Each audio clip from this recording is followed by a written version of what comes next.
Hi, I'm Jennifer Poole, And I'm Dave Poole. and this is our 20 days.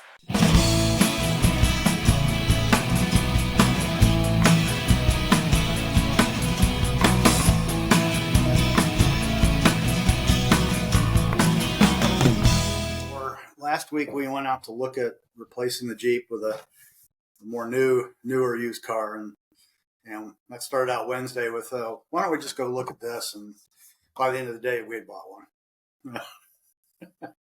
So that all the things that come with that, programming garage door openers and right, transferring things, and all. But what's really cool about that experience was, and it's the first time it's ever happened to me, maybe it's just normal now, I haven't bought a car in a long time, is they did everything. You sign power of attorney, they do the title work, they do the registration, they get all of it done. They literally just transferred my license plates from my Jeep to this Infiniti QX60. And it's done.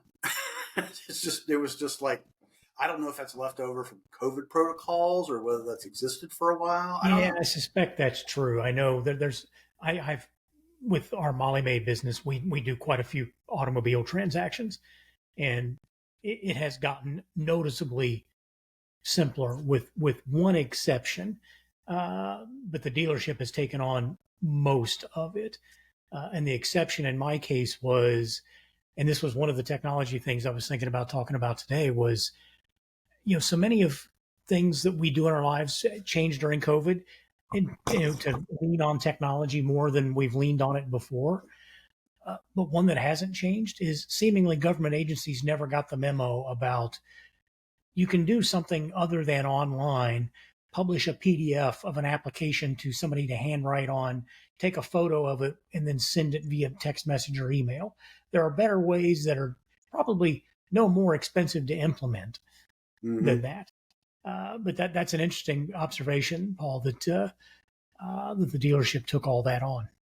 Yeah, it was really great. It was just and we got a car with 3 rows now. So if the grandkids visit, or when the grandkids visit, in any case, I have room for 5 in my golf clubs. Is the way I can look at it. I play a lot more golf clubs are a human being. Yeah. That's awesome. So you went with the Infiniti. What made you go that way? Just size? What?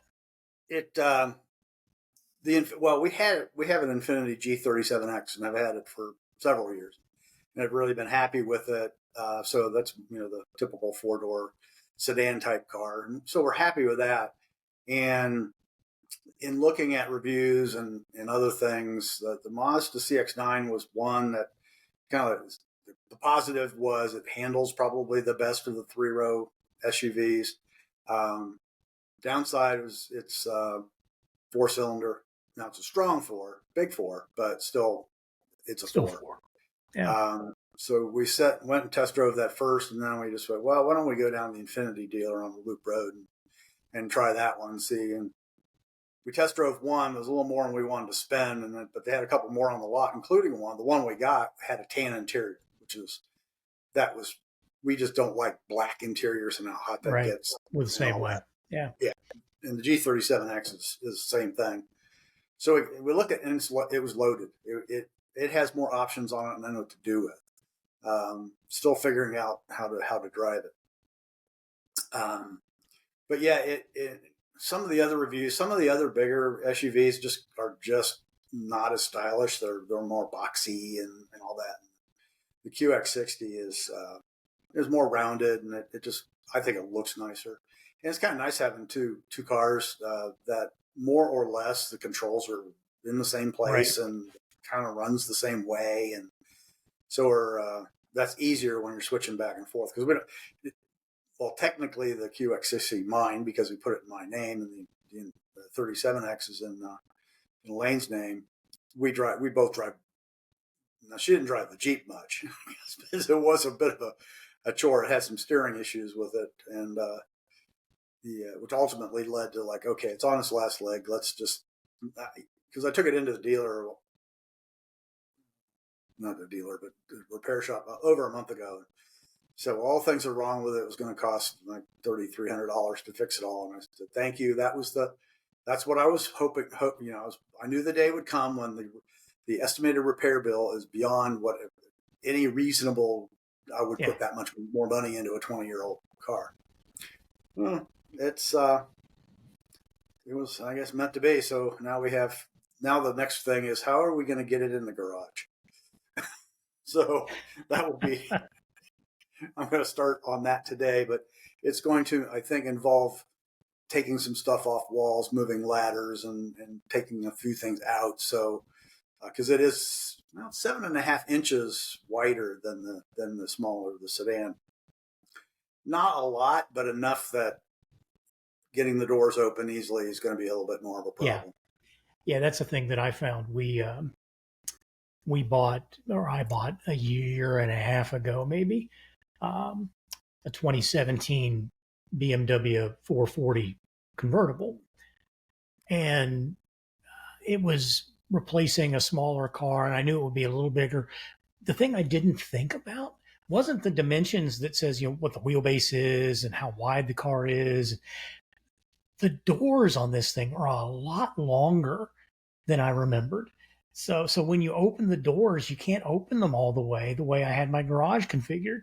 So like you just said, step 2 after having purchased the car. So if I want to put it in my garage, I now need to move a toolbox, move a couple of other things that extend, 2 feet from the wall, and put things against the wall where the doors are that are much, much smaller.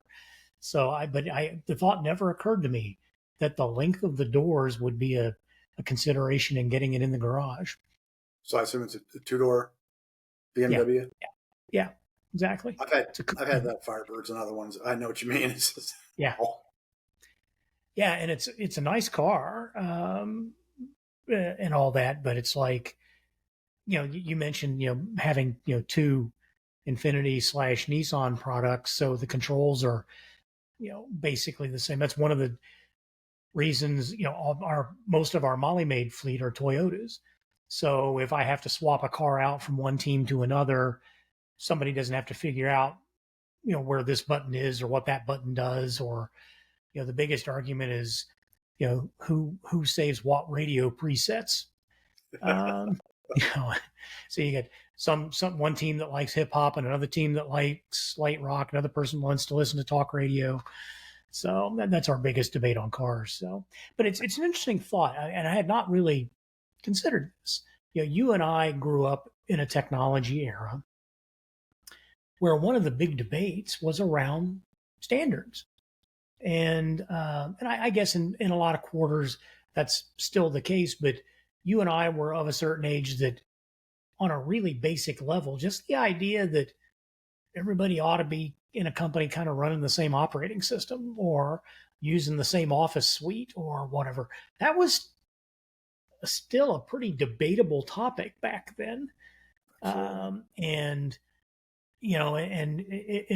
I tend to take for granted these days the outcomes of those debates. Like when somebody says they're going to send me a spreadsheet, I don't even think about the fact that it's anything other than Excel, right? I mean, that's just kind of what things are. I guess, you and I are both Mac users. I guess there's the Apple equivalent, and I can't remember the name of the spreadsheet that they use. Pages is what they use for Word, but what's the spreadsheet? Oh, on a Mac? Yeah. Yeah, you were breaking up there a little bit. Yeah, it's Pages. Yeah. Okay. Pages, it is numbers, and something else. So it's numbers. That's it. So, but just the thought of a spreadsheet being anything other than Excel is, a totally foreign idea. And it's just, I guess it's easy to take for granted those standards that have really been in place for such a long time. Yeah.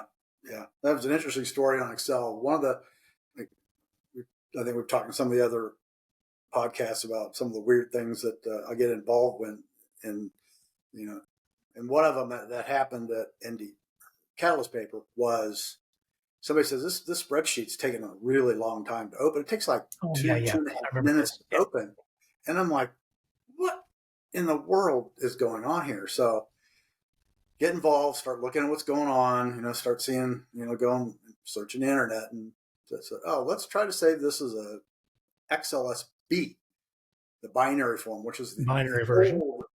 that was Microsoft's internal way of doing it. So it went from an SLX to a B, and it opened in like 2 or 3 seconds.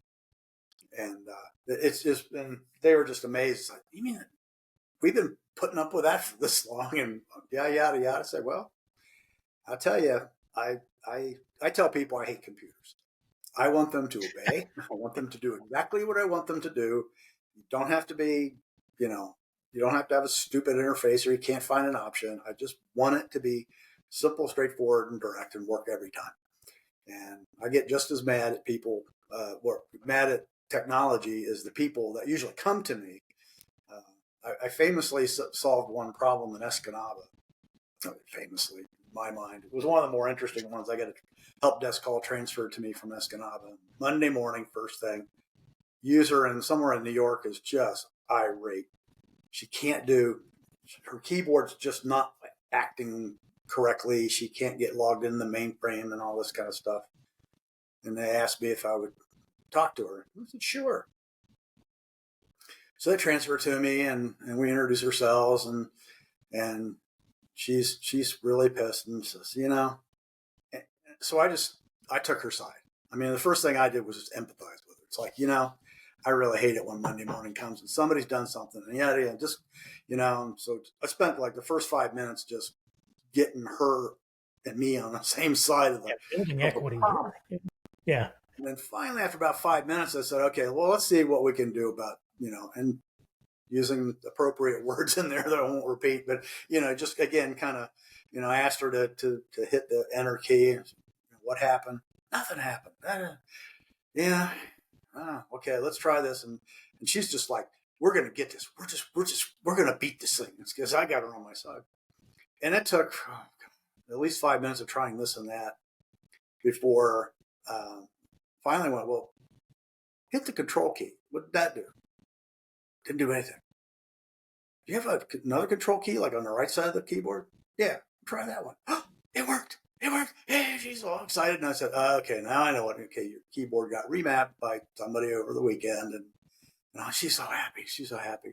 So we finally said, okay, put that one to bed. And she was able to continue work and all that. Yeah. A little while later, Escanaba help desk called back and went, how'd you solve that problem? And I go, well, I got her on the same side as me. And I said, we were attacking this thing. We were going to win this thing. So it had nothing to do with me understanding how to troubleshoot any better, but I was a lot better at simply going, okay, we're on the same side. I hate your computer too. Let's get after it. Yeah.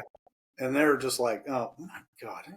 But that helps so often. It helps so often to be, and people throw around that empathy word all the time. But that was probably my best example of truly being empathetic and really putting yourself in the other person's shoes. Yeah, and it's, you and I have spoken about this over the years a lot, is that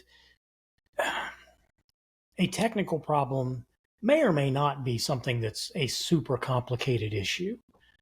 More often than not, a simple answer is a better answer. But like you were just saying, the customer service aspect of what happens is probably the most important thing. If nothing else, you get somebody on you talk them off the ledge, if nothing else, even if you don't necessarily, become best buddies during like you did here, you get to the point where at least the individual is thinking more clearly, they're communicating more effectively. You're probably listening a little better because they're not shouting, all that sort of stuff. And I guess it's one of the things we've tried to teach all of our employees at Molly Maid over the years is that you get a lot more rope for making a mistake or not cleaning something as effectively as maybe you could have if you try to build some relationships with the people that you're doing your work for. It makes an enormous difference if you use the word empathy. That's a great word. If there's some empathy between the two parties, that you actually have some caring for the other individual, you're a lot less likely to jump into the deep end of the pool and start flapping as hard as you can. It's going to be something that you're you're going to give the other person, a little credit for making an effort, and we're all not perfect, and we all make mistakes and all that sort of thing. So I think I, I'm not going to use the person's name, but one of the people that I recently worked for at my last technology job, super bright, and we all know this person. I mean, you've worked around people like this, just like I have. Super bright, good programmer. You give him a problem, he'll come back with 2 or 3 different solutions, and each of which are very effective, but offer different aspects to it. But the guy just can't talk to other human beings, and it's like, dude, just be you. Don't worry about using big words or being too complicated. Just make some connection with the person, and give them a chance to embrace what you're suggesting. And at least in this last job that I spent, I guess, almost 8 years in, that's probably the one thing that I remember the best about all that time is I think I did make an impact on him in terms of getting him to be a better user interface. Let's put it that way. So made a huge difference to his success. One of the, it's interesting, and I forget, maybe it was Steve Jobs or something that said, just if you wonder how your interface is designed and how people are doing it, just look at their facial expressions. They'll tell you exactly what they think, and if they're shaking their head or frowning or whatever, it's like something's wrong. And I pay attention to just simple words sometimes, and the one that I found that I was doing and I had to fix was people would come and say, okay, I can't figure out how to do this. And the first thing you say, oh, it's not that hard. And I realized that when I said that, I finally realized that people went, you're making me feel stupid, like a dummy. Yes, exactly. Okay. So I changed it. And I changed it to, well, it's not that hard, but it's not obvious.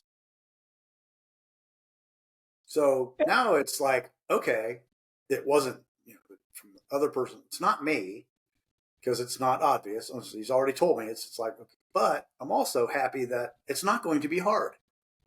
Now, all of a sudden, it's not hard becomes a positive, not a negative. Right. One being what you feel, how stupid I am versus, I'm going to be able to get this done quickly.